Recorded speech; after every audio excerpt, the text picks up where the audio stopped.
السلام علیکم ورحمۃ اللہ وبرکاتہ۔ شبہات کا ازالہ پیج کو سبسکرائب کریں اور بیل آئیکن دبائیں سب سے پہلے ویڈیو دیکھنے کے لیے۔ بسم اللہ الرحمن الرحیم۔ قسط نمبر 761، امراوتی امارت کا حکم، امیر کی اطاعت، بنگلہ دیش کی کارگزاری، رائے ونڈ کی کارگزاری، دعوتی کام اور اس کا اسلوب۔ الحمدللہ الحمدللہ وحدہ والصلاة والسلام علی من لا نبی بعدہ، اما بعد۔ امراوتی اور مرکز نظام الدین۔ حضرت مشیر خان صاحب رحمۃ اللہ علیہ والا ضلع امراوتی اور حلقے برار، مہاراشٹر شروع ہی سے مرکز نظام الدین کا ایک مثالی قلعہ متصور ہوتا تھا اور پرامن طریقے پر دعوتی کام پر لگا ہوا تھا، لیکن فتنہ خبیثہ پاکستانی عالمی شورا کا منحوس سایہ امراوتی کی مقدس فضا کو آلودہ کرنے کے لیے مولوی محمود خان صاحب جیسے چند مولویوں کو، تبلیغ والوں کو گمراہ کرنے کے لیے وجود بخشا، اور ان کو یہ کام دیا گیا کہ مرکز نظام الدین اور مولانا سعد صاحب پر بھونکتے رہیں اور دعوتی فضا کو مقدر کرتے رہیں اور اپنے آقاؤں لاڈ اور دیولا سے داد بٹورتے رہیں۔ حالانکہ اگر ان علماء کہلانے والوں کا کام یہ تھا کہ کتاب و سنت اور سیرت طیبہ کی روشنی میں اب سے پہلے شورائیت اور اس کے نظریات کو حق اور دین ثابت کرتے، مگر آج کی تاریخ تک نہ تو دیولا اور لاٹ نے اس کمیونسٹ شورائیت کو دین و اسلام اور حق ہونا ثابت کر سکے، اور نہ ہی ان کے پیدا کردہ مولوی اور مفتیان ہی شورائیت کو دین حق ثابت کر سکے، اور ہم مولوی محمود خان صاحب کو بھی ایک ہفتے کا وقت دیتے ہیں کہ شورائیت اور اس کے نظام دعوت کو کتاب اور سنت سے حق اور درست ثابت کر کے دکھلائے۔ عالمی شورا والوں کا رسول اکرم صلی اللہ علیہ وسلم کے ساتھ مقابلہ۔ رسول اللہ صلی اللہ علیہ وسلم نے حکم دیا کہ جماعت کا امیر بناؤ، چاہے وہ جماعت سفر میں ہو یا اپنے مقام پر، شہر میں ہو یا دیہات میں یا جنگل میں رہتی ہو۔ چنانچہ ارشاد نبوی ہے کہ اگر 3 آدمی ہو سفر میں تو ان میں سے اپنا ایک امیر بنا لیں۔ یہی حکم ہے اور یہ امر کا صیغہ ہے اور امر وجوب کے لیے آتا ہے۔ یہ حدیث صحیح ہے۔ علماء کرام نے اس حدیث کی تشریح میں فرمایا ہے، یہی بات مشروع کی گئی ہے کہ جب 3 آدمی صحرا یعنی جنگل میں ہو یا سفر میں ہو تو ان کا ایک امیر ہونا چاہیے۔ جب 3 میں ایک امیر ہو تو یہ بات بدرجہ اولا ہے کہ 3 آدمیوں سے زیادہ کی جماعت جو بستیوں اور شہروں اور سارے عالم میں پھیلی ہوئی ہو وہ امیر کے تابع ہو کر رہے۔ اسی طرح آپس کے معاملات کے لیے اور مسلمانوں کے امور انجام دینے کے لیے مسلمانوں کا ایک امیر ہونا چاہیے، تاکہ مسلمانوں کی اجتماعیت اور اتحاد کو باقی رکھنے کا سبب ہو اور دعوتی کام عافیت کے ساتھ سنت طریقے پر ہوتا رہے۔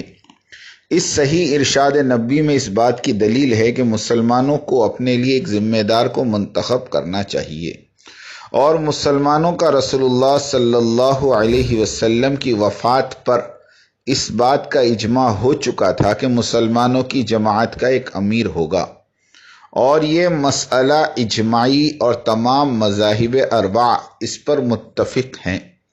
کوئی عالم دین جو مسلک اہل سنت والجماعت سے ہو امارت کا منکر نہیں تھا، سوائے خوارج، معتزلہ، شیعہ اور روافض کے، اور دنیا جانتی ہے کہ یہ گمراہ فرقے امیر و امارت سے بغاوت کرنے کی وجہ سے ہی وجود میں آئے۔ فائدہ: اس طرح کی بے شمار احادیث ہیں اور امیر و امارت کے بارے میں، مگر شورائیت والے نیا دین پیش کرتے ہوئے کہتے ہیں کہ امیر نہیں بناؤ، اب آپ ہی فیصلہ کریں۔ حضور اکرم صلی اللہ علیہ وسلم فرماتے ہیں کہ امیر بناؤ، اور شورائیت والے کہتے ہیں کہ امیر مت بناؤ۔ تو اب خود ہی فیصلہ کیجئے کہ ذول و مزل امارت والے ہوئے یا شورائیت والے۔ مولانا محمود خان صاحب امراوتی والوں کو ہم 1 ہفتے کا وقت دیتے ہیں، ہمارے اس سوال کا جواب دے اگر واقعی میں انہیں شریعت محمدی کا کچھ پاس اور احساس ہے۔ فتنہ کسے کہتے ہیں؟ ہر وہ بات جو کتاب و سنت اور اجماع صحابہ کے خلاف ہو، یہی اصل فتنہ ہے، اور فتین کوئی بھی ہو سکتا ہے۔ معتزلہ اور خوارج کے علماء اور زہاد اور ذاکرین اپنے آپ میں وہ ایک مثال تھے۔ ہمارے دور کے علماء تو ان کی علمی شان کے مقابلے میں عشر عشیر بھی نہیں، اور نہ ہی ان جیسا تقوی وغیرہ ہمارے دور کے علماء کے پاس ہے۔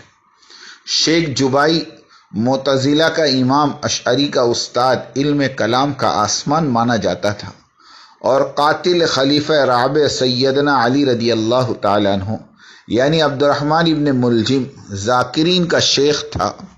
لیکن یہ دونوں اپنے علم و ورع اور ذکر کے باوجود امت مسلمہ کو توڑ کر رکھ دیا، امارت اور امیر کے منصب کی دھجیاں اڑا دی، علماء حق کی کھالیں کھچوا دی۔ کیا مولانا محمد خان صاحب اور ان جیسے مولانا محمود خان صاحب اور ان جیسے شرائی علماء یعنی معتزلہ اور خوارج کو ان کے علم و ورع اور بزرگوں کا یعنی تابعین اور تبع تابعین کا صحبت یافتہ گردان کر معاف کر سکتے ہیں؟ کیا ان بدنام زمانے گمراہ فرقوں کو ہدایت یافتہ ہونے کا فتویٰ دے سکتے ہیں؟ مولانا سعد صاحب کی شخصیت آج کی تاریخ تک علماء کی جماعت میں سے ایک فرد بھی ایسا نہیں نکلا کہ جو مولانا سعد صاحب کی باتوں کو اسنادات اور دلائل کے ساتھ غلط ثابت کر سکے۔ بس ایک عامیانہ قول ہمیں سننے ملتا ہے، مولانا سعد صاحب کے نظریات بدل گئے، دعوتی نہج بدل گیا، بڑوں کی ترتیب سے ہٹ گئے، استادوں کا ادب نہیں کرتے، اجتہادی باتیں کرتے ہیں وغیرہ وغیرہ، مگر اعتراض کرنے والے اصول دین پر نہیں جم سکے۔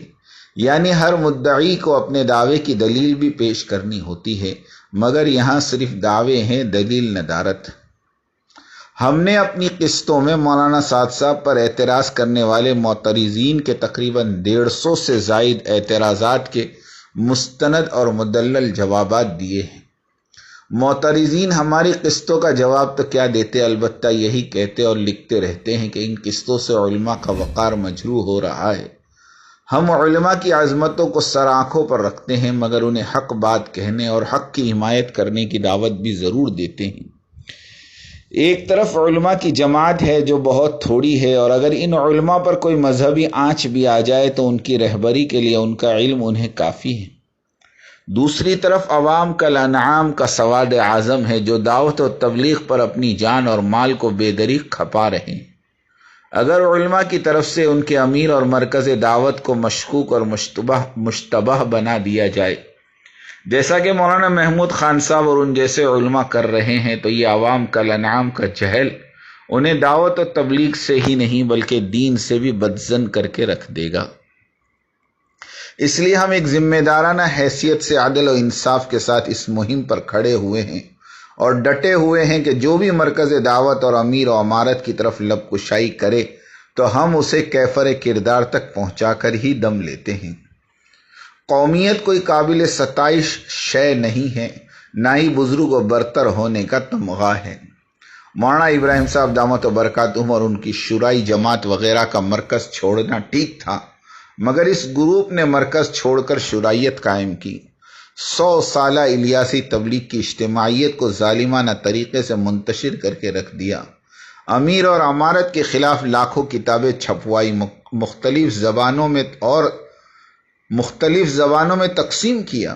بنگلور کے شورائی یودھا نے تو امارت والوں کے خلاف قانون والوں کو بھی ورغلایا، علماء کو بھی مخالف کیا، مگر سب کچھ ایک اکیلے اللہ نے اپنی قدرت کاملہ سے سب کچھ صاف کر دیا۔ اب کچھ نہیں رہا تو گنڈوں کو پیچھے لگوا دیا۔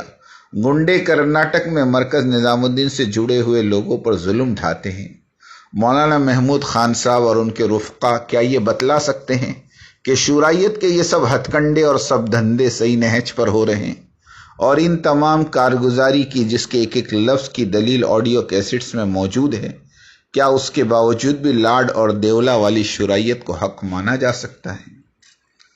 دعوتی بزرگ جن کے بارے میں حضرت مولانا محمد یوسف صاحب نور اللہ مرقدہ فرماتے تھے کہ بھائی عبدالوہاب یہ مولوی محمد احمد بھاولپوری سے اجتماعات میں بیانات کرواتے رہنا، اس لیے کہ ان کی زبان پر حق بولتا ہے، اور حاجی عبدالوہاب صاحب نور اللہ مرقدہ اہتمام کے ساتھ مولانا محمد احمد صاحب بھاولپوری رحمۃ اللہ علیہ کا بیان کرواتے تھے۔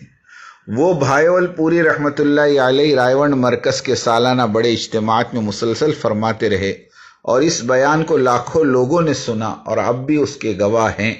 وہ فرماتے تھے جو لوگ اپنی بادشاہت چلانے کے لیے مرکز نظام الدین چھوڑ کر نکل گئے ہیں اور دنیا کے ملکوں میں اپنے مراکز تعمیر کرا رہے ہیں، میں انہیں خبردار کرتا ہوں کہ وہ مرکز نظام الدین واپس لوٹ جائیں، ورنہ خاتمہ بالخیر سے محروم کر دیے جائیں گے۔ ظالم اور مغرور ہدایت سے محروم رہتا ہے۔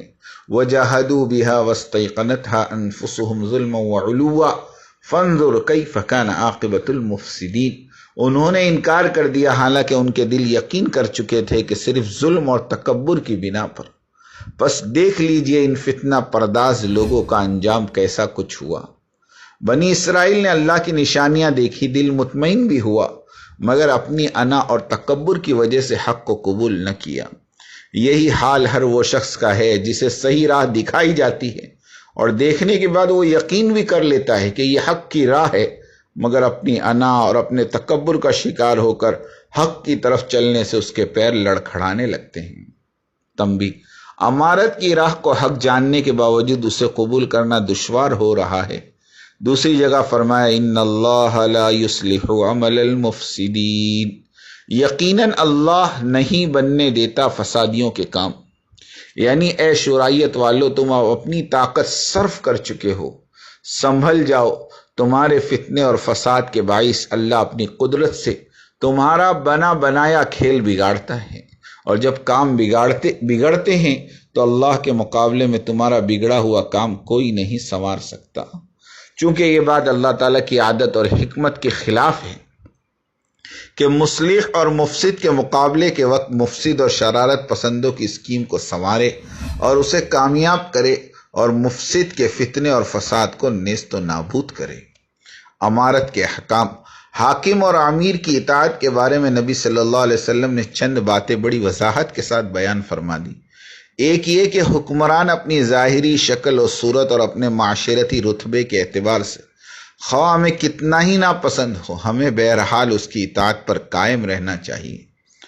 آپ نے فرمایا تم اپنے حکمران کی بات سنو اور اس کی اطاعت کرو، خواہ تم پر کسی ایسے حبشی غلام ہی کو حکمران کیوں نہ بنا دیا جائے جس کا سر کشمش کے دانے جیسا ہو۔ اسی طرح حضرت ابو ہریرہ رضی اللہ عنہ کی ایک روایت کے مطابق نبی صلی اللہ علیہ وسلم نے فرمایا کہ تم پر لازم ہے کہ امیر اور حاکم کے معاملے میں سمع و اطاعت پر قائم رہو، خواہ تنگی ہو یا کشادگی، پسند ہو یا ناپسند، اور خواہ عدل کے خلاف دوسروں کو تم پر ترجیح ہی کیوں نہ دی جائے۔ دوسرے یہ کہ حاکم اور امیر اگر ظلم و عدوان پر اتر آئے اور اپنی رعایا کے حقوق کے معاملے میں عدل و انصاف کے تقاضوں کو پورا نہ کرے، تب بھی اس کی اطاعت سے ہاتھ نہ کھینچا جائے۔ آپ صلی اللہ علیہ وسلم نے فرمایا اے ابو ذر، تم ایسے حکمرانوں اور امیروں کے ساتھ کیا معاملہ کرو گے جو اس مال غنیمت میں تقسیم میں دوسروں کو تم پر ترجیح دے، یعنی تمہاری حق تلفی کریں گے۔ ابو ذر رضی اللہ تعالی عنہ نے کہا کہ اس ذات کی قسم جس نے آپ کو حق کے ساتھ بھیجا ہے، میں اپنی تلوار اپنے کندھے پر رکھ کر ان کا مقابلہ کروں گا یہاں تک کہ آپ سے آملوں۔ نبی صلی اللہ علیہ وسلم نے فرمایا کیا میں اس سے بہتر بات کی طرف تمہاری رہنمائی نہ کروں؟ تم ان حالات میں صبر کرنا یہاں تک کہ اس حال میں مجھ سے آملو۔ اسی طرح ایک مرتبہ سلمہ ابن یزید رضی اللہ تعالیٰ عنہ نے آپ سے پوچھا اے اللہ کے نبی، اگر کہیں ایسے لوگ حکمران بن جائیں جو اپنے حقوق تو ہم سے لے لیں مگر ہمارے حقوق روکے رکھیں، تو ان کے معاملے میں آپ ہمیں کیا حکم دیتے ہیں؟ اس کے جواب میں آپ صلی اللہ علیہ وسلم فرمائے ان کے احکام کو سننا، ان کی اطاعت کرنا، کیونکہ ان کے گناہ کا بار ان پر اور تمہارے گناہ کا بار تم پر ہوگا۔ حضرت عبداللہ ابن عمر رضی اللہ تعالی عنہما کہتے ہیں کہ ایک موقع پر نبی صلی اللہ علیہ وسلم نے فرمایا بے شک حکمران اور عمرہ زمین پر اللہ کا سایہ ہے، اللہ کے مظلوم بندے اسی کی پناہ لیتے ہیں، چنانچہ اگر وہ عدل کرے تو اسے اس کا اجر ملے گا اور اس کی رعیت پر لازم ہے کہ وہ شکر گزار ہو، اور اگر وہ ظلم کرے تو اس کو اس کا بوجھ اٹھانا ہوگا، اس کی رعیت پر لازم ہے کہ وہ صبر کرے۔ یہ واضح رہے کہ قرآن مجید میں اکل اموال بالباطل، حق تلفی، بے انصافی اور ظلم و جور کے خلاف واضح احکام موجود ہے، مگر حکمرانوں کی طرف سے قرآن مجید کے اس حکم کی خلاف ورزی کے باوجود نبی صلی اللہ علیہ وسلم نے یہ تعلیم دی ہے کہ ان کی اطاعت سے ہاتھ نہ کھینچے جائیں، اس صورت میں بھی الجماعت سے جڑ کر رہا جائے۔ بنگلہ دیش کی کارگزاری۔ اس سال کورونا کے باعث مرکز نظام الدین کی ہدایت پر سالانہ اجتماع نہیں ہوا، لیکن اہل بنگلہ دیش نے اپنے امیر حضرت جی رابع مولانا محمد سعد صاحب کی ہدایت پر مسجد وار نقد جماعتیں نکالی، تقریباً 1500 جماعتیں بغیر اجتماع کے نکال دی۔ یہ امیر اور امارت کی برکت نہیں تو اور کیا ہے؟ اللہ تعالیٰ اہل بنگلہ دیش کو قبول فرمائے اور ان کی دنیا اور آخرت میں برکت عطا کرے۔ اسے اطاعت کہتے ہیں اور یہی سیکھنا ہے۔ دوسری طرف شورائیت والوں نے 14 شہروں میں جوڑ رکھے، خوب انتظام کیا۔ ان کی مدد کے لیے رائے کے شورائیوں کی چھوٹی سی جماعت بھی پہنچی، اور گجراتی شورائی تو نہیں پہنچے، البتہ بنگلور سے ایک جماعت شورائیوں کی پہنچی۔ شورائی جوڑ میں لگ بھگ 2000 سے زیادہ مجمع جمع نہیں ہو سکا، اس میں بھی مدارس کے طلبہ کی کثیر تعداد ہوتی تھی۔ عوام اور علماء سننے میں دوری اختیار کر لی۔ 99% مجمع مرکز نظام الدین کی اطاعت پر جمع ہوا ہے، اللہ قبول فرمائے۔ یہ بات بھی قابل ذکر ہے کہ حضرت مولانا ارشد مدنی صاحب دامت برکاتہم کی توجہات اور اپنے معتقدین کو ہدایات کا بڑا فضل ہے۔ یہی اور اسی طرح کی کارگزاری رائے کی شورائی تبلیغ کی ہے۔ وہ لوگ بھی رائے مرکز کی 4 دیواریوں سے سر ٹکرا رہے ہیں، اس لیے کہ مرکز نظام الدین والی محنت اور سارے ملک میں شب جمعہ کا جال بچ چکا ہے، الحمدللہ۔ اب رائے والوں کا کام اور ان کا مشورہ یہی رہ گیا ہے کہ مرکز نظام الدین کی ترتیب چلانے والوں کو ایجنسیوں کے حوالے کرو، بس اب یہی ان کی تبلیغ ہے۔ اللہ تعالیٰ عمومی ہدایت کے فیصلے فرمائے، آمین۔ وآخر دعوانا ان الحمدللہ رب العالمین۔